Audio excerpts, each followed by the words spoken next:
Alam Lakam, which is peace unto you all. Ha'irab Tawab La'atam Za'ach Yakam Yawam Manar Chagador Charlotte, which is good evening. This is your brother Yawan from the JMS camp in Charlotte. Nachamatam Kaya Hamalakatashamayim Kwa repent ye for the kingdom of heaven is at hand. Call Halayam La Abanawa Yahweh Bahasham Yahweh Shai Bahasham Rocha Hakodash. Wamashana Zakwanim Wamalakam Shorochagador, which is all praises to our Father Yahweh, which means he exists. Bahasham, in the name Yahweh Shai delivers in double honors to the elders and apostles of Great Millstone. Zayashaya, this is Isaiah chapter 19 and verse 1. It says, the burden of Egypt, behold, the Lord rideth upon a swift cloud, and shall come into Egypt, and the idols of Egypt shall be moved at his presence, and the heart of Egypt shall melt in the midst of it. All right. And it says the burden, all right, which a burden is something that, this place has to look forward to, all right, pursuant to this verse, and then also Isaiah 13, the 13th chapter. You see the scriptures know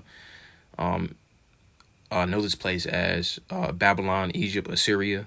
All these places are symbolic of bondage, all right, where the children of Yasha Allah are in captivity, all right. But it says, behold, the Lord rideth upon a swift cloud. The Lord Yahweh is dispatching his son Yahweh Shai, and he's going to be on that father ship. And it says, and shall come into Egypt, and the idols of Egypt shall be moved at his presence. And ultimately, the idols of Egypt are being moved.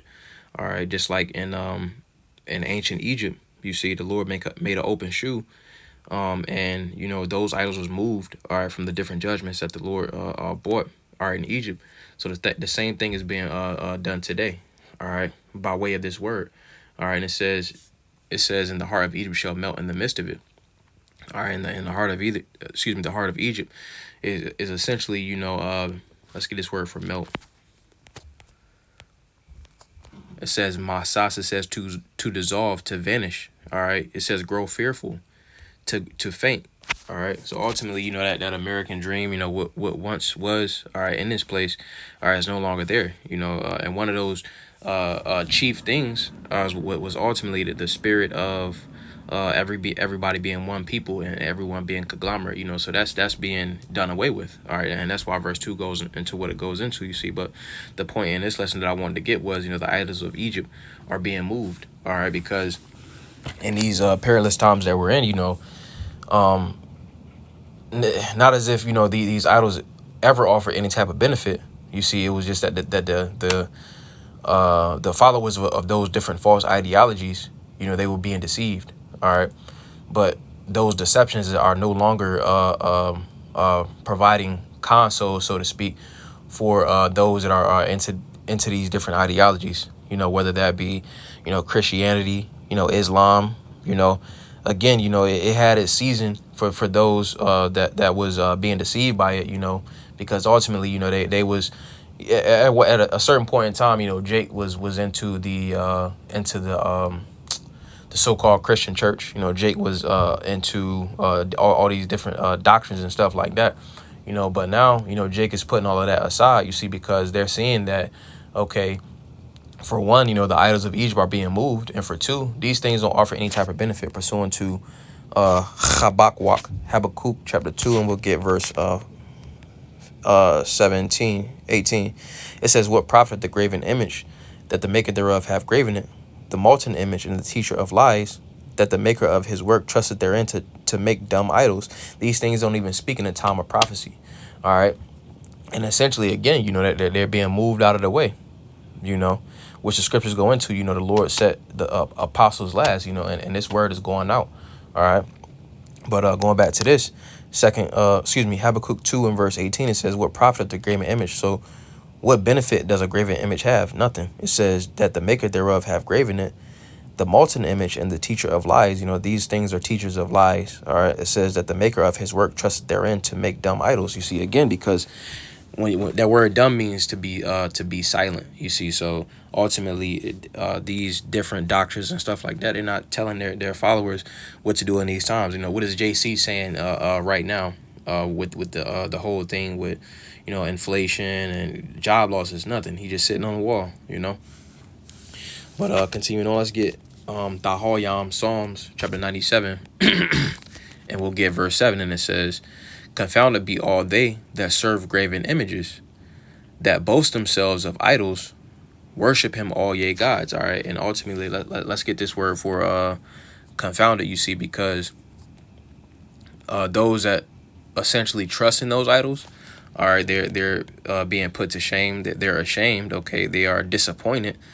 Okay, it says to be ashamed.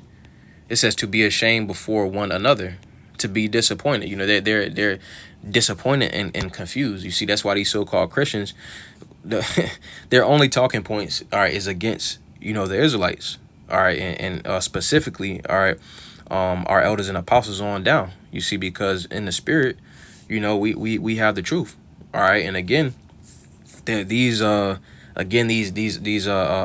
philosophies and doctrines and stuff like that, ultimately they're in a state, or those that follow them, they're in a state of being ashamed, okay, being disappointed. You know, they are being confused. They don't know what's going on. You know, so the only thing that they have to do is, you know, come up against the true men of the Lord. All right, let's see what else it says. And it says to fail in hope or expectation. It says troubled, disturbed, confused. All right, and again, ultimately, you know, these different ways of life. All right, they are putting them in a state of being disturbed, confused. They don't know what's going on. They're troubled. You know. All right, they're essentially a disgrace. All right. So nevertheless, let's also get this. Zaya Ramya, this is Jeremiah chapter 50, and we'll get verse 2, and it says, I'll start at verse 1. It says, the word that the Lord, Yahweh Bahasham Yahweh Shai, spake against Babylon and against the land of the Chaldeans by Yaramya the prophet. Declare ye among the nations, and publish and set up a standard. All right, and that ultimately goes into the scriptures. You know, this word is ultimately going out, you know, pursuant to Romans the 10th chapter. All right, also Isaiah 60. All right, but it says, declare ye among the nations, and publish and set up a standard. Publish and conceal not. You know, cry aloud, spare not, lift up thy voice like a trumpet. And again, that's being done via the prophets. All right, that's how the Lord speaks, you know, through men. So it says, say Babylon is taken, Bel is confounded, Merodach is broken in pieces, her idols are confounded, and her images are broken in pieces. You see, they're ultimately destroyed. You see, so if these idols is destroyed, what type of mindset is, you know, what type of mindset is the followers going to be in? They're going to be going back to what we had got, that word right here for confounded right here. It says, Yabash, all right, it says to become dry, to be withered. It says without moisture. It says exhibit dryness. It says ashamed. It says as failing, all right, because ultimately, again, you know, they're in a dry state. You know, they're being put to shame. All right, it says to do shameful things, to act basely. All right, and everybody that essentially follows those off doctrines and those off philosophies, okay, they're acting very base. You know, which when you talk about base, that goes into, you know, pretty much the opposite of acting regally or royally, or, you know, conducting yourself with a standard. You see, so I'm gonna get one more, and I'm gonna get a couple more. Let's get Salat. We'll get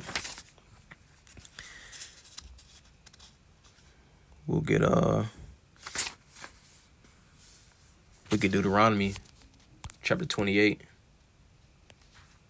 and we'll get verse 64. And it says, and the Lord shall scatter thee among all people from one end of the earth even unto the other, and there thou shalt serve other gods, which neither thou nor thy fathers have known, even wood and stone. And that wood and stone represents Christianity, and that stone, the copper stone, you know, Islam, you know, so which those are two stumbling blocks. So that those are two main things that, you know, Jake, 2/3 Jake is into, you know. But I'm gonna also get this. I'm gonna run this back though. This is Deuteronomy 28 and verse 64. It says, and the Lord shall scatter thee among all people, you know, because again, that goes into the diaspora, you know, essentially how Jake, you know, was scattered across the four corners of the globe. It says from the one end of the earth even unto the other, you know, so it's gonna be Jake, all right, that look like, all right, the other nations, you know, but their spirit goes back, or their lineage goes back to Abraham, Isaac, and Jacob, all right. And it's so the reason why I want to say that is because it's not about a color thing. It goes back to the spirit and the actual lineage. All right. But it says, and there And there thou shalt serve other gods, which neither thou nor thy fathers have known, even wood and stone. Because all these, philosophies and stuff like that, we wasn't familiarized, all right, with these. We was created to fear the Lord, Yahweh Bahasham, Yahweh Shai. You see. So nevertheless, let's get this. This is Jeremiah, Yaramyah chapter 10, and we'll get verse 14. And it says, every man is brutish in his knowledge, every founder is confounded by the graven image. You see, and that shows too, that those that follow those graven images, all right, by default, they're going to be confounded. They're going to be confused. All right, they're going to be disturbed in their spirit. It's just something that look good. And, and those times when, see, what Jake does, what 2/3 Jake do is they'll perpetrate wickedness throughout the week. And then on Sunday, they just go somewhere to lift their spirits up, so to speak, make them feel good, do a whole bunch of clapping and singing, and then go back to doing wickedness, So again, by default, it's just a means of being again confounded, being confused. So it says by the graven image, it says the molten image is a falsehood, and there is no breath in them. It says they are vanity and the work of errors, and the time of their visitation they shall perish. And that's ultimately what's going on. These different philosophies and things of that such are perishing. They're being moved, all right, at the presence of the Lord. All right. So let me get one more and that'll be it. This is Zashawapat Yam. This is Judges chapter 10, and we'll get verse 13, and it says, yet ye have forsaken me and served other gods, wherefore I will deliver you no more. Go and cry unto the gods which ye have chosen. Let them deliver you in the time of your tribulation. You see, so as Jake has heard this word, you see, and Jake decided to, or choose whatever route that they wanted to take. You see, so in the time of their calamity, those that, heard it as truth, all right, those individuals, that's how the Lord is going to do them. All right, pursuant to Zechariah, the 7th chapter, from verse 11 on down, how he left the Lord on Downtown. You see, so the Lord is saying, hey, in those times, go and cry unto JC, go and cry unto, that cobblestone. You see, because ultimately they didn't want to choose the correct option, all right, which is the wisdom, knowledge, and understanding of the scriptures, and fearing the Lord in sincerity and in truth. You see, but yeah, I just wanted to go into that. Again, we went into the idols of Egypt being moved. So Adonai Tazaza Banaya Lord's will, that was a beautiful edification through the spirit. Wa Adonai Taza Adam Yash like Allah Tawab, Lord's will. You all have a good night. Wa Shalom Lakam, which is peace unto you all. Shalom, shalom.